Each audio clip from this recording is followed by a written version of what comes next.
안녕하세요, 유선생입니다. 수어, 쉬워 라는 큰 제목으로 여러분이 수어 기초부터 배울 수 있는 수어 강의 영상을 올리려고 합니다. 이 여정의 끝에는 여러분들과 만나서 수어로 대화도 하고 나누는 그런 시간도 있었으면 좋겠다 하는 기대도 해보면서 오늘 작은 첫걸음 시작하겠습니다. 수어 쉬워 첫 번째 주제는 첫 만남, 소개고요. 수어 단어, 짧은 문장, 그리고 대화 예문이 준비되어 있습니다. 그러니 여러분 천천히 차근차근 잘 따라와 보세요.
안녕하세요 인사는 유선생 수어에서 많이 보셨죠? 오른손으로 왼손 쓱 쓰다듬어 준 뒤 두 손 콕콕 아래로 내려주시면 됩니다. 이 수어는 잘하다, 잘이라는 수어고요. 잘 있었니? 잘 계셨나요? 라는 인사말입니다. 헤어질 때 안녕히 계세요도 똑같이 표현합니다. 수어 인사에서 중요한 것은 내가 인사하는 상대방이 누군지에 따라서 비수지기호를 잘 신경 쓰셔야 합니다. 내 태도와 표정에 따라 반말이 되기도 하고 존댓말이 되기도 하니 여른을 처음 뵙거나 처음 만나는 사람에게는 조금 더 공손한 태도와 표정으로 안녕하세요 인사를 나누시면 되겠습니다.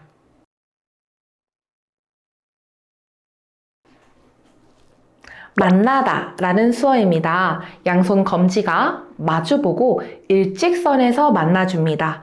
이때 검지 모양을 잘 기억해 두세요. 두 손이 이렇게 붙지 않도록 일직선에서 만나줍니다. 수어에서 검지 수형은 다양한 개체를 나타내는데요. 예를 들면 지숫자 1이 될 수도 있고요. 또 지문자에서 모음, 아로 사용될 수도 있고요.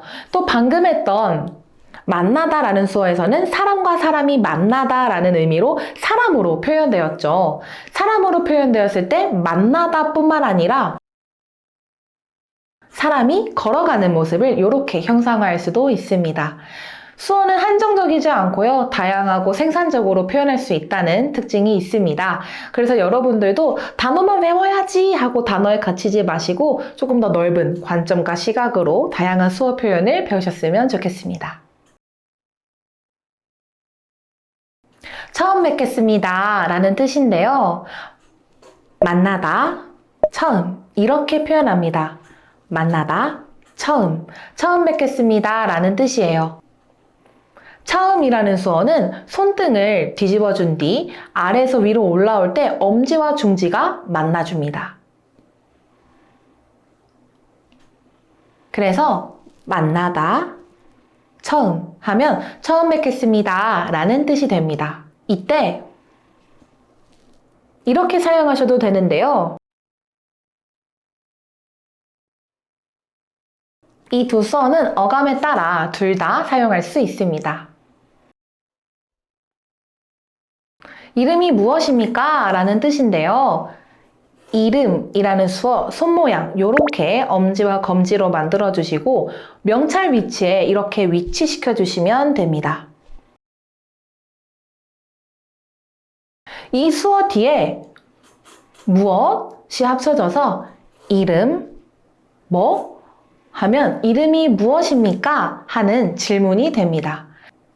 뭐? 라는 수어를 할 때 비수지 없이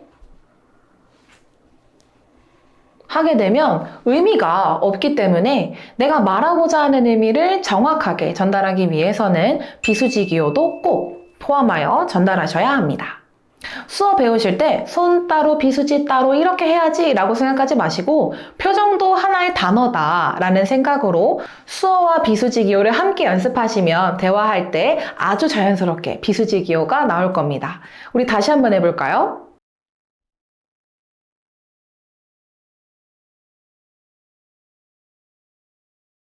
제 수어 이름은 손생입니다. 유선생입니다. 라는 뜻입니다.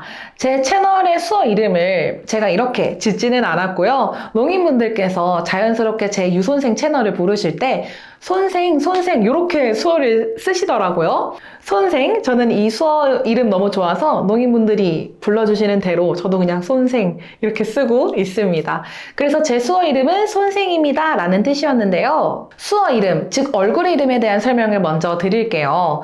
우리는 한글 이름을 사용하지만 농인은 수어 이름, 즉 얼굴 이름을 사용합니다.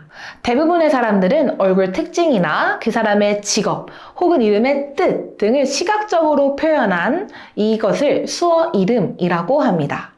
대표적으로 대통령들은 수어 이름이 있는데요. 지금 윤석열 대통령의 수어 이름은 이렇게 합니다. 왜일까요? 다스릴 윤자의 모양을 손으로 이렇게 형상화한 겁니다. 그래서 뉴스를 잘 보시면 대통령 수어 이름이 종종 눈에 띄실 거예요. 이뿐만 아니라 우리의 친구 광희님도 수어 이름이 있죠. 코가 높은 남자 해서 광희라는 수어 이름을 사용하고 있고요. 또 저와 친한 코다 언니는 여기에 점이 있어서 점이 있는 여자 이렇게 수어 이름을 쓰기도 하고요. 또 다른 분은 매일 단발머리를 이제 오랫동안 단발머리를 사용해 와서 단발머리를 가진 여자 해서 단발머리 여자이라는 수어 이름을 가진 분도 계십니다. 한국 수어 이름의 재밌는 특징은 이름 속에 남자인지 여자인지 성별이 드러난다는 점인데요. 요즘에는 일부러 성별이 드러나지 않게 이름을 짓는 경우도 많다고 합니다. 그래서 제 수어 이름, 저의 얼굴 이름은 유선생입니다 라고 수어로 표현할 때는 문장 뒤에 뭐뭐이다, 뭐뭐입니다 처럼 서술어가 되게 하는 조사들이 있죠. 이런 서술격 조사들은 수어로 표현하지 않습니다. 수어에서는 사용하지 않는 문법이고요. 수어에서 뭐뭐이다, 뭐뭐입니다는 자연스럽게 생략하시면 됩니다. 당신은 농인입니까? 청인입니까? 라는 질문인데요. 이 질문은 농사회에서 굉장히 일반적인 질문입니다. 이 질문은 장애의 여부를 묻는 질문이 아니라 당신 나와 같은 문화, 같은 정체성, 같은 언어를 쓰는 사람입니까? 라고 묻는 질문이라고 생각하시면 좋겠습니다. 당신, 이렇게 표현하시면 됩니다. 청인이라는 수어는 이렇게 합니다. 라고 하는 이 입모양, 마우스 제스처까지가 수어예요. 저는 청인입니다 할 때 하시면 되는데요. 수어할 때 말과 수어를 동시에 하는 분들이 계셔요. 근데 말과 수어를 동시에 하게 된다면 저는 청인이에요. 하면 입모양이 바뀌죠. 우리 아까 청인이라는 수어는 마우스 제스처까지가 수어다 라고 했는데 음성과 수어를 같이 하면 정확한 마우스 제스처를 표현할 수 없게 되겠죠. 수어와 한국어는 문법 구조가 다르기 때문에 동시에 한다는 건 사실 말이 안 되죠. 영어와 한국어 동시에 할 수 없는 것처럼요. 근데 제가 강조하고 있는 비수지 기호는 대체로 입에서 많이 나타나는데 마우딩, 마우스 제스처가 수어에서 아주 중요한 문법적 역할을 합니다. 그런데 한국어랑 동시에 하게 되면 청인, 좀 이상하게 되죠. 그래서 수어하실 때는 목소리 꾹 잠그시고 수어와 비수지 기호에만 집중해 보세요.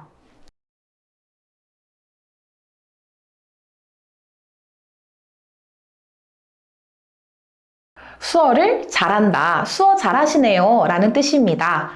잘하다 라는 수어 이렇게 사용합니다. 우리 아까 인사했을 때 잠깐 봤었죠? 잘하다.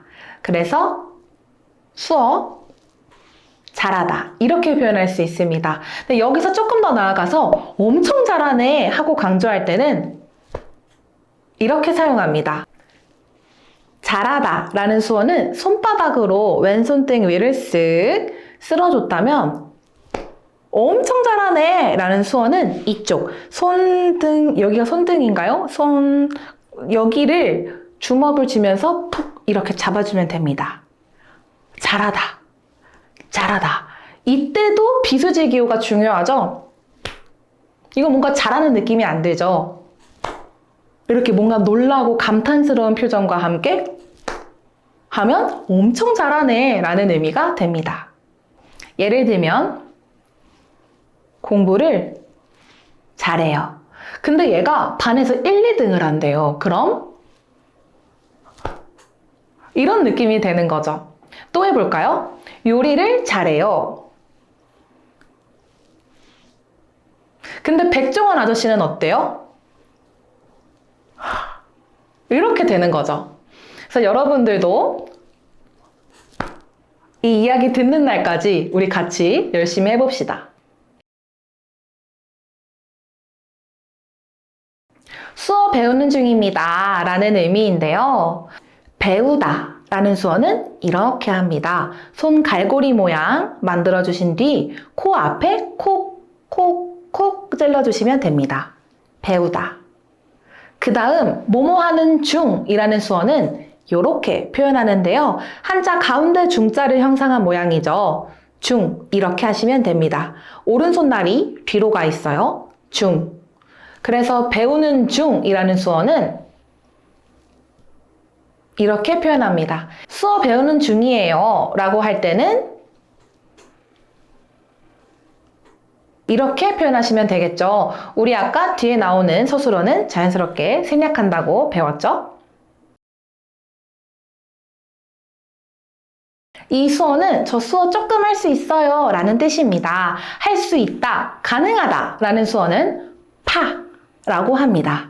우리 아까 배웠던 마우스 제스처 기억하시나요? 청이 날 때는 아까지가 중요한 마우스 제스처였는데요. 가능하다 라는 수어는 파 라는 마우스 제스처가 있습니다. 그래서 할 수 있다, 가능하다 할 때는 가능하다가 아니라 파 이렇게 하셔야 합니다. 저 수어 할 수 있나요? 하고 물어볼 때는 하고 물어보고요. 네, 저 수어 할 수 있어요 할 때는 이렇게 비수지 기호로 표현할 수 있습니다. 그래서 여러분들 거울 보시면서 지금 내가 하고 있는 비수지가 물음표, 질문과 느낌표를 잘 표현하고 있는지 한 번씩 점검해 보시면 좋겠습니다. 지금까지 수어 단어와 짧은 문장들을 함께 연습해 봤습니다. 이 뒤에는요, 대화 예문이 나올 텐데요. 대화 예문은 우선 처음부터 끝까지 쓱 눈으로 보시고 그 다음 어떤 의미와 어떤 뜻인지 수어 단어를 연습해 보세요. 만약 수어 속도가 너무 빠르다면 본인 속도에 맞게 영상 배속 설정하셔서 천천히 연습해 보시면 되겠습니다.